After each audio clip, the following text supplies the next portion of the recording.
आज हम cereal crop का पहला जो क्रॉप हमने लिया है वह है राइस। आज हम राइस के बारे में पूरा फुल डिटेल से पढ़ेंगे, एकदम सिंपल वे में, अच्छे तरीके से। आप सब पूरे वीडियो में अच्छे से बने रहिए। इसके बाद आप जाके हमारे एग्री टूर पे आप जो है इसको क्विज के रूप में आप दे सकते हैं। तो स्टार्ट करते हैं। राइस का जो हमारा कल्टीवेशन है हम उसके बारे में देख रहे हैं। तो बॉटनिकल नेम इसका क्या है? Oryza sativa. फैमिली जो है ग्रैमिनेसी है। उत्पत्ति स्थान इसका जो होता है साउथ ईस्ट एशिया या इंडो बर्मा।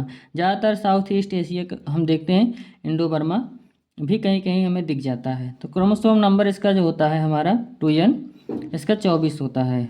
राइस राइस का जो स्टेम होता है उसे हम काम कहते हैं, काम। इसमें यल साइलेंट होता है, काम। अगर ये ज़्यादातर पूछा जाता है कि राइस का जो स्टेम होता है उसको क्या कहते हैं? काम। द राइस इन्फ्लोरेसेंस इज, जो राइस का जो इन्फ्लोरेसेंस होता है यानी पुष्पक्रम, ये होता है हमारा पेनिकल। तो इसको आप हिंदी अगर सोच रहे होंगे तो मिल जाए, तो ये हमेशा हिंदी में पेनिकल लिख कर ही आता है। तो आप जो हो इसको अंग्रेजी में पढ़िएगा, पेनिकल ज़्यादा बेटर रहेगा। The fruit type is caryopsis. जो राइस का जो फ्रूट टाइप होता है उसको कैरियोप्सिस कहते हैं। Rice is A self rice is A self pollinated crop. जो राइस है वो हमारा जो है सेल्फ पॉलिनेटेड क्रॉप होता है। और क्या होता है? Short day plant, short day, long day, ये सब हमारे नेक्स्ट वीडियो में आप अच्छे से जान जाएंगे, लेकिन इसमें जानते रहिए एक छोटे से रूप में कि शॉर्ट डे प्लांट होता है। इसका जो दिन का जो लाइट पीरियड होता है वो हमारा 12 घंटे से कम रहता है। और जर्मेशन टाइप जो इसका हाइपोजियल है। हाइपोजियल मतलब होता है कि ये भूमि के नीचे ही रह जाता है। एंडोस्पर्म सभी भूमि के नीचे ही रह जाता है। हलिंग परसेंटेज जो इसका, जैसे राइस में जो ऊपर का छिलका होता है और अंदर का जो भी जो हम लोग खाते हैं, तो उसके लिए भी हम देखते हैं कि 2/3 कह सकते हैं। यानी 3 किलो अगर रहेगा तो उसमें 2 किलो निकलेगा। अगर वैसे देखेंगे तो 66% यानी 66% होता है। अब भूसी के अनुपात इसमें 20% है। तो ज़्यादातर क्वेश्चन यही पूछता है। हम इसको दो तरीके से देखेंगे, 2/3 या 6/6।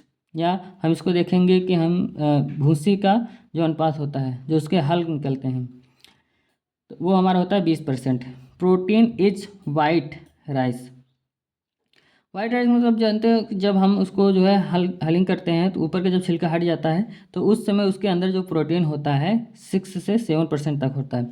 लेकिन जो हम उसका देखते हैं ब्राउन राइस का, वो हमारा होता है 7.9% होता है। यानी उसमें ब्राउन राइस में हमारा जो प्रोटीन होता है वो ज़्यादा होता है।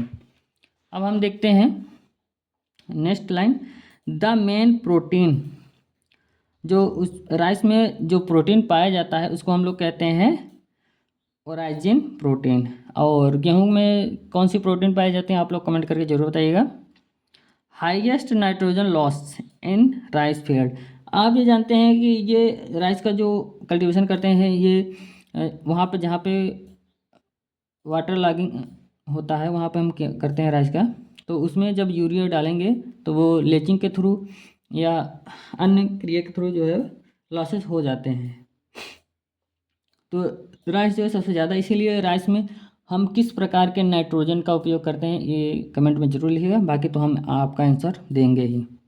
Rice is a the staple food of the more than 60%। जो हम देखते हैं अगर पूरे वर्ल्ड में, तो स्टेपल फूड के रूप में सबसे ज़्यादा राइस का उपयोग करते हैं।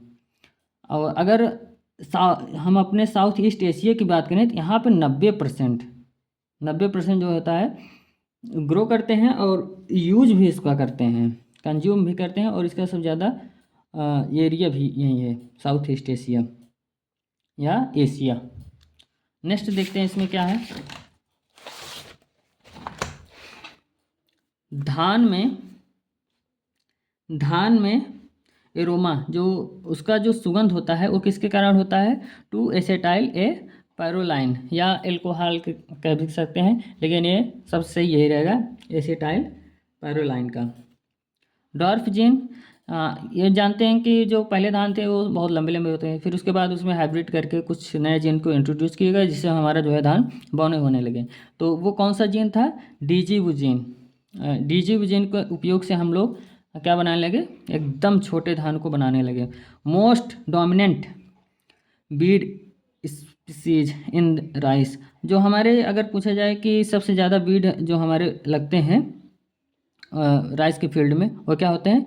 इकाइनोक्लोआ स्पीसीज जो होते हैं, ये हमारे इकाइनोक्लोआ, सीधे सीधे आप इकाइनोक्लोआ, ये उसका एक तरीके से है बॉटनिकल नेम, लेकिन बॉटनिकल नेम अच्छे से आप याद कर लीजिए, इकाइनोक्लोआ। जो सांवा होते हैं, सांवा जैसे वही होता है इकाइनोक्लोआ। ऑप्टिमम डेप्थ ऑफ पडलिंग, जो पडलिंग क्रिया हम लोग धान में करते हैं, इससे क्या करते हैं कि उसको जो है एक मड्डी के रूप में बनाते हैं पडलिंग करके, तो वो कितने सेंटीमीटर करते हैं? 5 सेंटीमीटर। और जो पानी उसमें रहना चाहिए पडलिंग के समय या धान लगाते समय या धान के पूरे जीवन काल में, ये कुछ समय छोड़ करके बाकी उसमें 5 सेंटीमीटर पानी हमेशा लगा ही रहना चाहिए। तो दोनों का आंसर 5 है, तो 5 टिक कर देना आराम से। ज़्यादातर यही पूछता है पडलिंग के लिए कितना सेंटीमीटर होता है, तो 5 सेंटीमीटर होता है। और ये हमारा तो zooming is a practice of rice. Jhuming cultivation आप जानते होंगे, एक स्थान जिसे हम लोग कहते हैं झूमिंग कल्टीवेशन, और एक स्थान पे खेती करे फिर उसको छोड़ करके दूसरे स्थान पर चले जाते हैं, तो ये क्या होता है? शिफ्टिंग कल्टीवेशन, वही होता है झूमिंग कल्टीवेशन। झूमिंग कल्टीवेशन शिफ्टिंग कल्टीवेशन सेम होते हैं। तो ईस्टर्न पार्ट ऑफ इंडिया, जो हमारे ईस्टर्न पार्ट ऑफ इंडिया है वहाँ पर होते हैं, जो सेवन सिस्टर हैं वही हैं सब।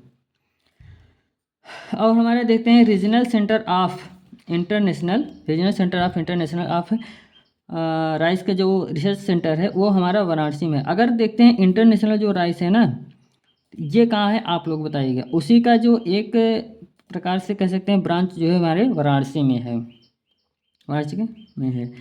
IRRI and it's national research partner has developed golden rice to complete and address the deficiency of जो हमारा जो देखते हैं तो IRRI जो फिलीपींस मनीला में है, वहाँ पे जो बनाया गया था, तो उसमें जो है विटामिन ए के लिए ही जो डिफिशियंसी थे उसके लिए बनाया गया था उसके अंदर। और गोल्डन राइस जो देखते हैं, गोल्डन राइस आप जो लोग जानते हैं ये जेनेटिकल मॉडिफाइड होते हैं, गोल्डन राइस जेनेटिकल मॉडिफाइड होते हैं, और इसमें विटामिन ए की प्रचुर मात्रा पाई जाती है, जिसको हम विटामिन ए को बीटा कैरोटीन उसमें बहुत ज़्यादा पाया जाता है, बीटा कैरोटीन उसमें बहुत ज़्यादा पाया जाता है। और सल्फाइड टॉक्सिक, जो सल्फाइड के कारण एक बहुत ज़्यादा क्वेश्चन आता है, अकोची रोग किसके कारण होता है? तो ये क्या होता है? सल्फाइड के टॉक्सिसिटी के कारण होता है। राइस में जो अकोची रोग होता है, अब ये अकोची रोग तो हिंदी में मिल जाएगा और अंग्रेजी में, लेकिन अंग्रेजी में पढ़ना ज़्यादा बेटर रहेगा। तो अकोची रोग किसके कारण होता है? सल्फाइड टॉक्सिसिटी के कारण होता है, मतलब सल्फाइड का उसमें मात्रा ज़्यादा हो जाते हैं, इसीलिए उसमें अकोची रोग हो जाता है। फाल्गुना, जो फाल्गुना वैरायटी होती है और टर्न टू एफपी टॉक्सिसिटी। अब यहाँ पर देखेंगे कि एफपी का जो टॉक्सिसिटी होता है उससे भी रोग उत्पन्न हो जाते हैं, तो हम लोग क्या करते हैं वहाँ पे फाल्गुना वैरायटी का जो है राइस का ग्रो करते हैं। Rice is A self pollinated crop, इसको आप जानते होंगे। राइस जो होता है सेल्फ पॉलिनेटेड क्योंकि होता है, उसके अंदर ही मेल फीमेल दोनों पार्ट पाए जाते हैं। और जो इसमें एक क्वेश्चन आता है कि जो इसमें मेल पार्ट होते हैं वो कितने पाए जाते हैं, तो एक पॉड के अंदर उसमें 6 स्टेमन पाए जाते हैं, यानी 6 परागकोश पाए जाते हैं।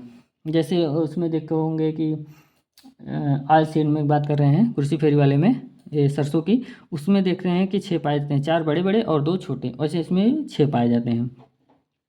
आप लोग बताइएगा कि वीट में कितने पाए जाते हैं स्टेमन।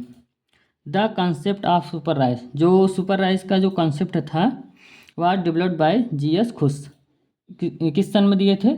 1994 में GS खुश। अगर पूछता है कि सुपर राइस कॉन्सेप्ट किसने दिया था, GS खुश ने दिया था। आप जो है वीडियो में पूरा बने रहिएगा, ये सिर्फ 1 ही घंटे में पूरा समाप्त होने वाला है, पूरा का पूरा। हमें लगता है कि आधा घंटे में पूरा हो जाएगा, उसके बाद आप आराम से क्विज को कर सकते हैं। तो नेक्स्ट देखते हैं हमारा क्या है। 5000 litre of water to produce 1 kg rice grain. अगर कोई पूछता है कि 1 kg राइस ग्रेन को उगाने में कितना लीटर पानी लगता है, तो 5000 लीटर पानी लगता है। तो क्योंकि राइस का फील्ड जो है बहुत ज़्यादा पानी को कंज्यूम करता है। तो अगर इसमें 2 क्वेश्चन बनते हैं क्यों कि अगर वो ड्राई मैटर यूज़ करता है तो कितने लीटर पानी यूज़ करेगा, अगर उससे 1 किलो राइस लेने में कितने किलो पानी उसमें लगेगा। तो दोनों क्वेश्चन अलग हैं, लेकिन आप जानते रहिए कि 1 केजी अगर राइस को आप ग्रो करना 1 केजी राइस आपको चाहिए तो 5000 लीटर आपको उसमें देना पड़ेगा।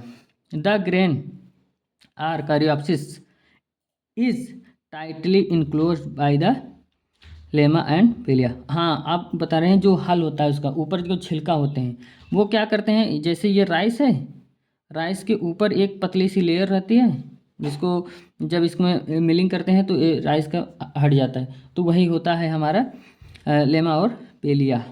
अब आगे देखते हैं टेस्ट वेट। टेस्ट वेट में हम पहले तो जाने कि कितने उसमें दाने लेते हैं, तो 1000 ग्रेन लेते हैं और इसका जो राइस का टेस्ट वेट होता है वो 25 ग्राम होता है। लेकिन जो बासमती होते हैं वो फाइन होते हैं, थोड़ा सा पतले होते हैं, इसलिए उनका टेस्ट वेट जो होता है 21 ग्राम होता है।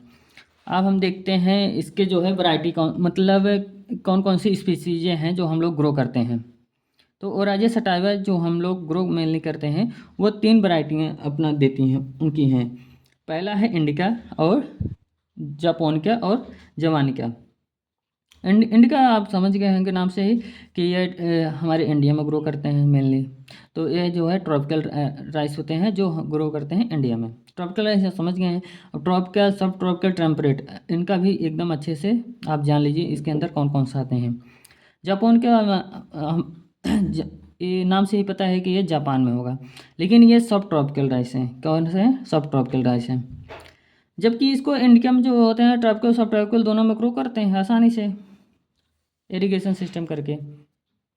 और हम देखते हैं जवान क्या है, ग्रो इन इंडोनेशिया। ये वाइल्ड तरह के राइस होते हैं जो इंडोनेशिया में ग्रो करते हैं।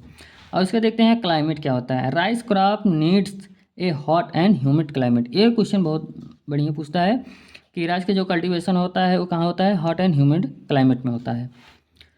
अब इसमें देखते हैं डॉर्मेंसी। डॉर्मेंसी इन पैडी। जो डॉर्मेंसी मतलब समझ गए होंगे कि कुछ समय के लिए उसमें सुस्ता अवस्था आ जाती है, अगर हम उसको फील्ड में ग्रो कराते हैं तो ग्रो नहीं होगा क्योंकि वो डॉर्मेंट अवस्था में है, जबकि वो बीज जीवित रहता है। तो उसको तोड़ने के लिए या NO3 का उपयोग KNO3 का उपयोग करते हैं। ये क्वेश्चन भी बहुत बढ़िया है, आप लोग को आ सकता है जो मेन एग्जाम होते हैं। तो NO3 और KNO3 दोनों का उपयोग करते हैं। NO3 फिर से बता रहा हूँ, NO3 और KNO3 के दोनों का उपयोग करते हैं। Example of intensive substance wet paddy agriculture West Bengal.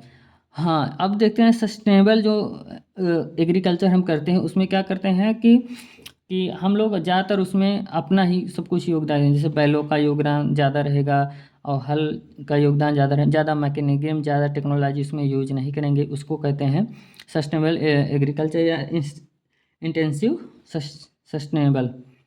तो ये हमारा होता है वेस्ट बंगाल में, सबसे ज़्यादा वेस्ट बंगाल में। लेकिन हमारा केरला का जो क्षेत्र होते हैं वहाँ भी इसमें यूज किया जाता है। वहाँ पे क्या करते हैं, ज़्यादा लेबर लगा देंगे और उसमें ज़्यादा टेक्नोलॉजी यूज नहीं करते हैं, तो उसे कहते हैं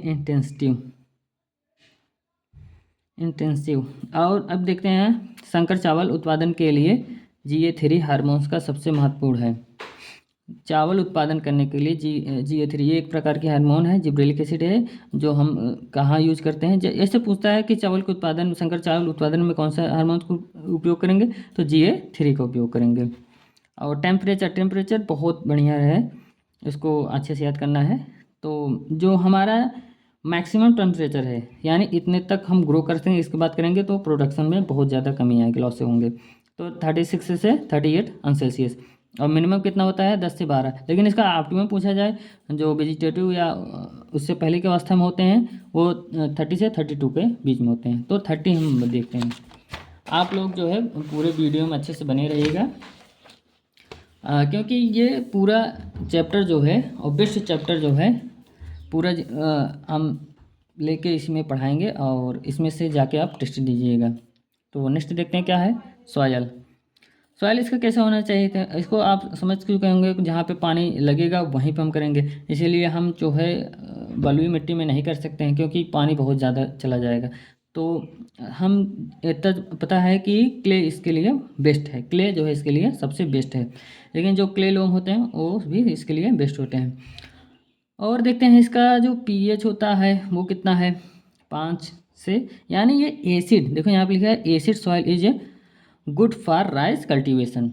ये हमेशा आप समझ रही है, जहाँ वाटर लॉगिंग रहता है वो लगभग एसिड ही रहते हैं, तो एसिड इसके लिए सबसे बढ़िया पड़ता है, यानी अम्लीय भूमि राइस कल्टीवेशन के लिए बेस्ट है, यानी धान कल्टीवेशन के लिए बेस्ट है। अब इसमें देखते हैं कि ये मौसम में कौन कौन से मौसम में उगाते हैं, क्योंकि इतना पता है कि राइस जो है 3 मौसम में हम लोग ले सकते हैं, लेकिन कुछ रीजन है कि वो तीनों फसलों लेते हैं, कुछ रीजन है 2 फसलें लेते हैं, कुछ रीजन है कि एक ही फसल बस ग्रो कर पाते हैं। तो ज़्यादातर जो है हम देखते हैं बिहार और उधर के साइड वाले एरिया वो 2 या 3 फसल भी ले लेते हैं राइस के, यानी पूरे साल भी वो राइस ग्रो करते हैं, क्योंकि वहाँ पे ह्यूमिड और हॉट एंड ह्यूमिड क्लाइमेट रहता है, और प्लस वहाँ पानी की उपस्थिति बहुत ज़्यादा है।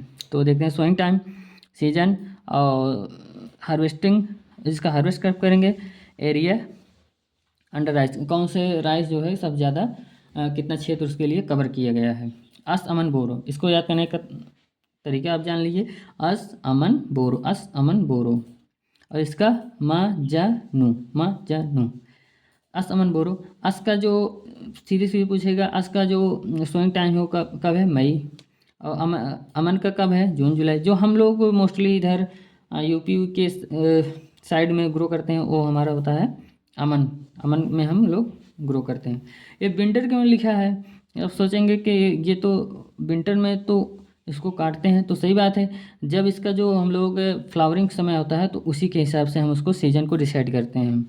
तो इसका जो अगर पूछता है कि अमन का जो सीजन है कब हम ग्रो करते हैं, तो आप विंटर सीधे सीधे लगाइए, ये क्वेश्चन डायरेक्ट आ जाते हैं। इसमें 2 याद करने हैं बस, ये तो वैसे है, बस आप एक बार पढ़ लीजिएगा।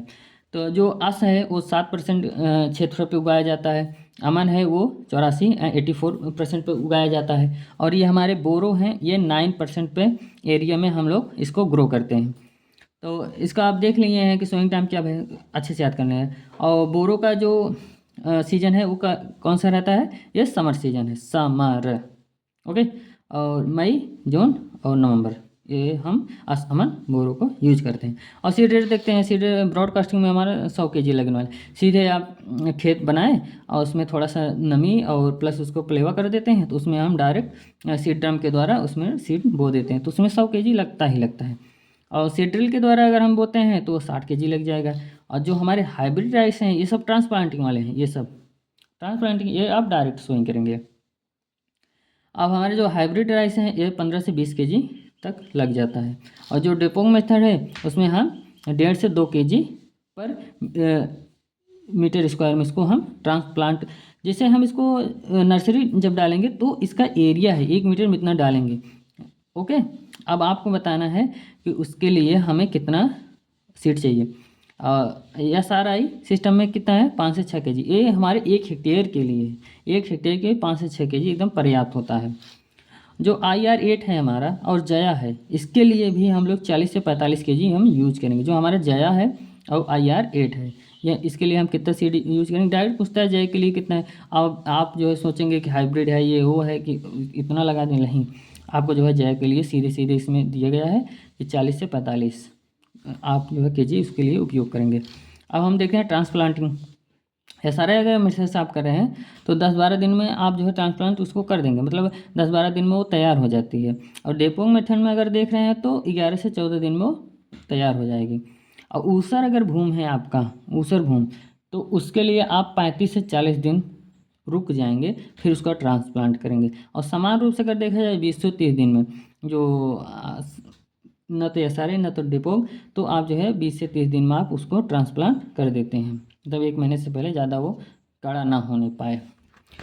ऐसे ही कुछ अब तक जो है क्वेश्चन जितना पढ़ाए सब तो समझ में आए रहेंगे। अगर कुछ ना आए तो तुरंत आप जो है कमेंट करिएगा, हम उसके लिए दोबारा एक बार कमेंट करके एक्सप्लेन कर देंगे। और क्वेश्चन को हम देख रहे हैं कि काफ़ी बढ़िया से हो रहा है। आगे देखिए आप, SRI हम देखते हैं कि ज़्यादातर लोगों को एसआरआई और डेपोंग मेथड में बहुत ज़्यादा कन्फ्यूजन है, इसके लिए हमने एक ही साथ दोनों रखे हैं, ताकि आप जो है इसमें अच्छे से देख के कर मतलब समझ सकें कि कैसे करना है, क्या सही है क्या गलत। एसआरआई सिस्टम को हम पहले तो इसका आप जानेंगे।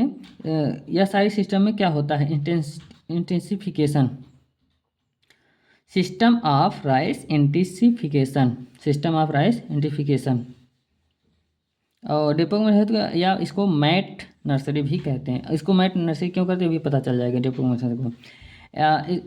इसे जो है मेडागास्कर में 1983 में, डेट ज़्यादा रखने की ज़रूरत नहीं है, बस इसको रखना है कि इसको कहाँ पे पहली बार खोजा गया, प्लस उसको कौन किए थे खोज में।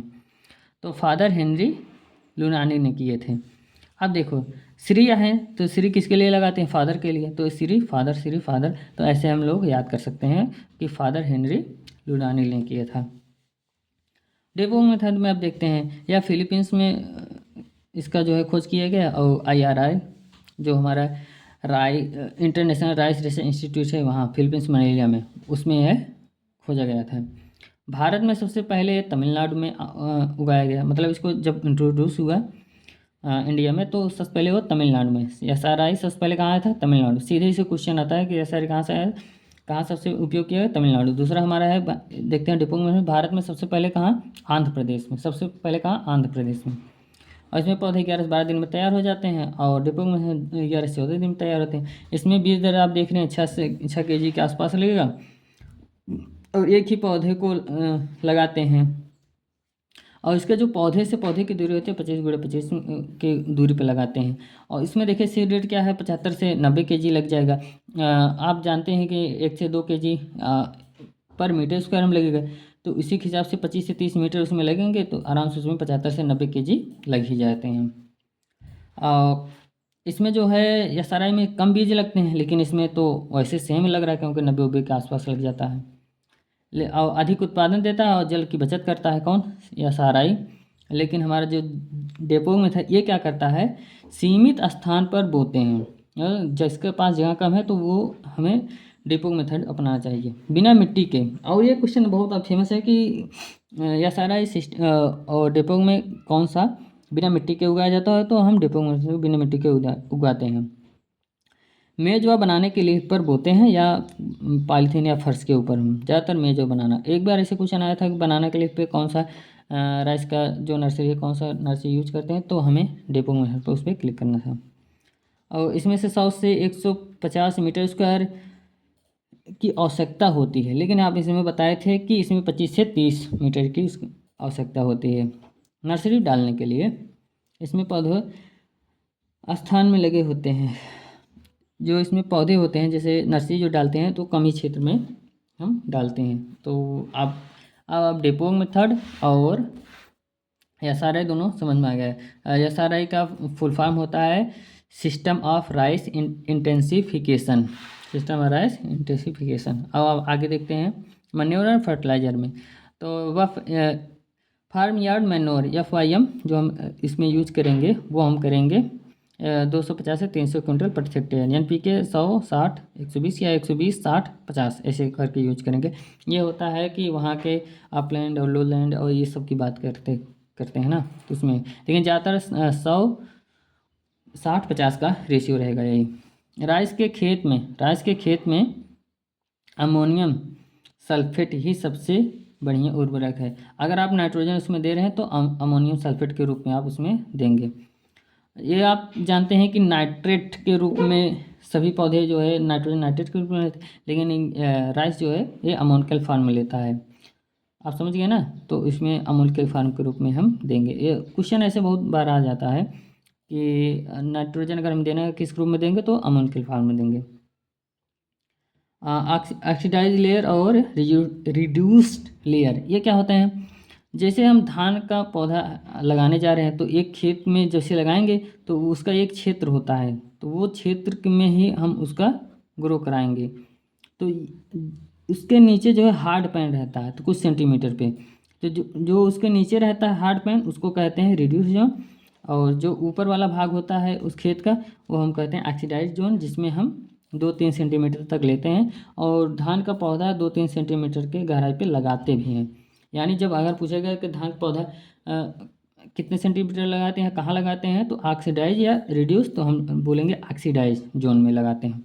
रिड्यूस जोन में कुछ नहीं होता है, उसके नीचे हमें ऑक्सीजन लेवल बहुत कम होता है। आप जो है काफ़ी देर तक वीडियो में बने हैं, इसका मतलब आप पढ़ने वाले हैं।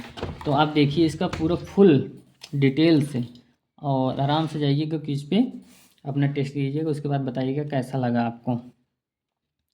Nitrogen use efficiency in rice, अगर हम उसमें जो सब कोई चीज़ जैसे नाइट्रोजन दे रहे हैं राइस के खेत में, तो 30 से 40% यूज करेगा, बाकी वो जो है वेस्ट हो जाएगा लीचिंग के थ्रू या इवेपोरेट होकर ऊपर चला जाता है डिनाइट्रिफिकेशन के कारण। और silicon is regarded as a essential nutrient in rice production. आप सिलिकॉन को समझते हैं कि ये एक प्रकार का माइक्रो न्यूट्रिएंट है, सूक्ष्म जिसको कहते हैं, लेकिन इसके लिए भी क्या होता है, ये इसेंशियल हो जाता है। किसके लिए इसेंशियल है? राइस। अगर राइस के लिए बोला जाए कि 5-6 ऑप्शन रहते हैं, तो उसमें अगर पूछा जाए कि कौन सा इसेंशियल न्यूट्रिएंट है, तो अगर सिलिकॉन है तो सिलिकॉन के लिए टिक करेंगे। बीजीए क्या होता है? Blue green algae. ये हमारा जो है राइस के खेत में हम नाइट्रोजन की पूर्ति के लिए इसका उपयोग करते हैं। ये क्या होते हैं? एक एनाबिना आर फ्री लिविंग, ये फ्री लिविंग होते हैं। जैसे राइजोबियम होता है वो अटैच रहता है तो फ्री लिविंग नहीं है। एजोला भी क्या एक प्रकार का फर्न है जो हम राइस के खेत में यूज करते हैं। एजियोस्पाइलम ये नॉन सिम्बियोटिक बैक्टीरिया है जो हम नाइट्रोजन फिक्सेशन के लिए इसमें यूज करते हैं। Total water require it is, जहाँ पे अगर देखा जाए कि वर्षा कितना होता है 1100 से 1250 के बीच में होता है, वो जो है राइस के कल्टीवेशन के लिए बेस्ट होता है। क्रिटिकल इरिगेशन स्टेज क्या होता है? उसमें पेनिकल स्टेज जो होता है, पेनिकल जब उसमें फूल निकलने वाले होते हैं तो उस समय धान के खेत में पानी का रहना बहुत आवश्यक है, इसीलिए क्रिटिकल स्टेज क्या है? पेनिकल अवस्था है। आप लोग एकदम जानते होंगे CRI स्टेज जो है गेहूँ के लिए फेमस है, तो वैसे ही पेनिकल स्टेज क्या होता है? धान के लिए है। अगर उसकी वैरायटी की बात किया जाए तो फर्स्ट वैरायटी हाइब्रिड जो है कौन सी है? CORH1। इसका नाम चेंज करके बनाया गया। इसके पहले कौन सा नाम था आप जरूर बताइएगा। फर्स्ट बासमती जो होते हैं, जो फाइन राइस होते हैं, वो उसका जो हाइब्रिड है PRS10। ये ज़्यादा पूछे नहीं जाते हैं, अभी बता रहे हैं जो कौन सा पूछे जाएंगे। ये TN1 बहुत पूछा जाता है। फर्स्ट इंट्रोड्यूसिंग वैरायटी जो दूसरे देश से अपने यहाँ लाई गई थी वो कौन सी है? TN1। IR8 क्या होता है? डिजिबुजिन गुड़े पेठा। IR8 किससे मिलकर बना है? डिजिबुजिन गुड़े पेठा से। ये कहाँ पे बनाया था? ये सबसे पहले जो मिरेकल राइस कहते हैं इसी को कहते हैं IR8 को। ये कहाँ बना था? फिलीपींस मनीला में IRRI। और जया कहाँ? इंडिया में बना था। ये भी हमारा क्या है? इंडिया का जो है मिरेकल राइस है। और ये TN1 और गुड़े T121 ये हमारा नेटिव है, यहाँ का है, और ये TN1 इंट्रोड्यूस किया गया था, तो इससे जो है क्रॉस करके बनाया गया था जया। और इसको हम क्या कहते हैं? भारत का जो है मिरेकल राइस, या अचानक से इसमें इतना ज़्यादा प्रोडक्शन दे देते हैं तो इसको हम मिरेकल राइस में कन्वर्ट कह सकते हैं। पद्मा का भी इसका जस्ट बैक क्रॉस करके या इसको जो है रेसिप्रोकल करके इसको पद्मा बनाया गया। Reverse cross product of Jaya. Jagannath क्या है? एक प्रकार का म्यूटेंट वैरायटी है। सीधे सीधे पूछ लेता है कि म्यूटेंट वैरायटी इज, तो उसमें जगन्नाथ देगा ऑप्शन में, आप जगन्नाथ पे टिक करिएगा। आप जो है मेरे चैनल को लाइक करिए, सब्सक्राइब करिए, और ऐसे ही सभी चैप्टर के वीडियो आपको मिल जाएंगे। आप जो है बस 20 दिन हमसे लग के रहिए, आपका 20 क्रॉप जो है ऐसे ही ख़त्म हो जाएगा और उसका आप टेस्ट जाके आराम से दे सकते हैं।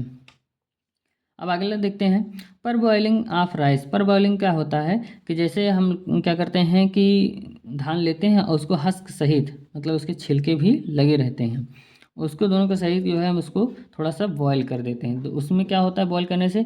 उसमें B12 का जो विटामिन है उसमें जो है बढ़ जाते हैं या उसमें संरक्षित रहते हैं। उसको खाने से B12 जो है हमें प्राप्त हो जाता है।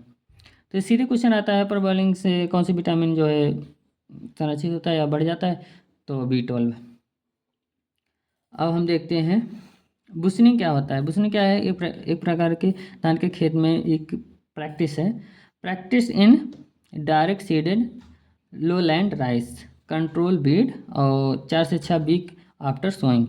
इसमें क्या करते हैं, जैसे हम लोग जब ब्रॉडकास्टिंग कर देते हैं जिसका नर्सरी नहीं डालते, तो उसमें हम क्या करते हैं कि इसको देखते हैं कि जब वो जम जाता है, मतलब 4-6 सप्ताह में, तो उसको हम एक तरह से बैलों के द्वारा जुताई कर देते हैं। फिर उसमें जो है जो घास होते हैं वो मर जाते हैं, और जो हमारे धान होते हैं थोड़ा बहुत इधर उधर हो जाते हैं, लेकिन फिर वो क्या होता है, जम जाते हैं। जैसे हम लोग ट्रांसप्लांटिंग में एक स्थान से उखाड़ के दूसरे स्थान में लगाते हैं, सेम वैसे होता है, वो अपने आप उसमें ग्रो कर जाता है। डिजीज आप देखते हैं, अकोची डिजीज जानते होंगे, STS के टॉक्सिसिटी अधिकतर कारण होता है। ब्राउनिंग एवरेज जो है आयरन टॉक्सिसिटी या एफ की टॉक्सिसिटी से आप बता रहे थे ना, एफ के टॉक्सिसिटी से।